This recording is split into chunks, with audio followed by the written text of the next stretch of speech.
Call the member for Noosa. Thank you, Acting Speaker. Our communities have again had to relive the horrors that convicted child murderer and rapist Barrie Watts perpetrated, simply because he was allowed to apply for parole again. Noosa and the Sunshine Coast communities have been clear through the 72,000-strong petition, and I thank the member for Ninderry for his work on this. Those who commit heinous crimes should not have the ability to continually apply for parole, creating ongoing trauma for victims, families and friends. There is a need to protect Queenslanders from this harm. The Police Powers and Responsibilities and Other Legislation Amendment Bill 2021 proposes a new framework to reduce this re-traumatisation. It authorises the President of the Parole Board to make a restricted prisoner declaration on a prisoner who has committed multiple murders or murdered a child, and that this cohort of prisoners must not be considered for parole for a period of up to 10 years. It should be noted that this is up to 10 years, not every 10 years. Submitters, including the Queensland Law Society, Sisters Inside, Prisoners Legal Service and Queensland Council of Civil Liberties, raised concerns, including with the application of parole, and that this creates a presumption against parole, is punitive and onerous and provides little further protection to the community. Whilst those concerns are noted, fundamentally it must be remembered that parole is not a right.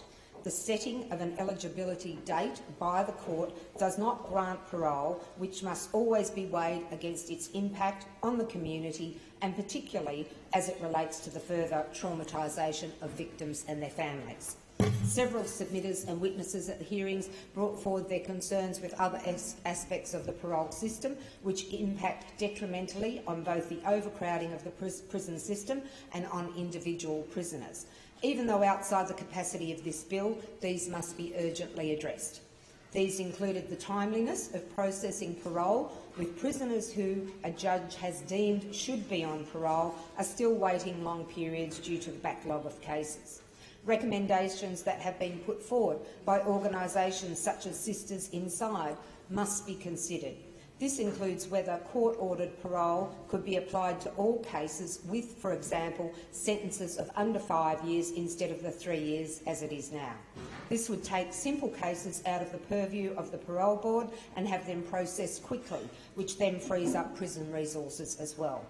In addition, outdated administration processes which prevent all information to be presented at the one time, which slows down the process.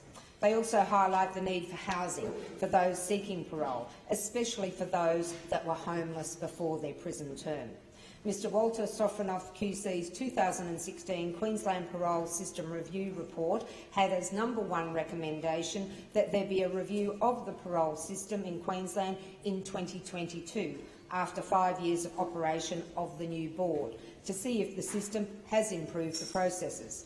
It is understood that data collection and preparatory work has commenced, but the terms of reference of the review will be key, and these don't appear to be available yet. There were 91 recommendations in total, of which government accepted 89. The question still remains: how many have been implemented and why haven't the other ones? The Queensland Law Society and the Queensland Council for Civil Liberties suggested that parole hearings should be done publicly, with a judge presiding, as it relates to the rights for prisoners to have criminal charges decided in an open and transparent court. Submitters possibly haven't considered the additional resources this would take and the further slowing down of the parole process. We must remember that a court has already made a determination of guilt and sentenced accordingly. Parole is a decision-making process about what has occurred since that sentence was handed down, and the Parole Board's president is required to have a level of skill, qualifications, experience or standing equivalent to that of a court judge.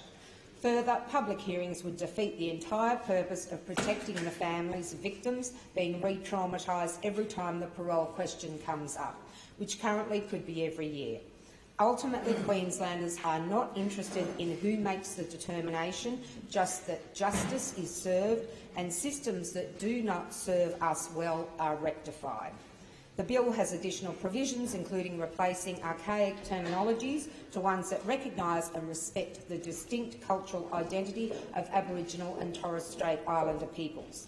As well, sensible amendments to the Police Service Administration Act 1990 and Corrective Services Act 2006 to create new indictable offences for wilfully and unlawfully killing or seriously injuring a QPS dog or horse or a QCS dog. Amendments to the Police Powers and Responsibilities Act 2000 is to dissuade the unlawful carrying of a knife in a public place. Several submitted argued that these amendments aren't preventative, rather punitive in nature, and will prevent people from attending the banned areas at other times when they might be seeking medical support or employment services. However, they only need not carry a knife.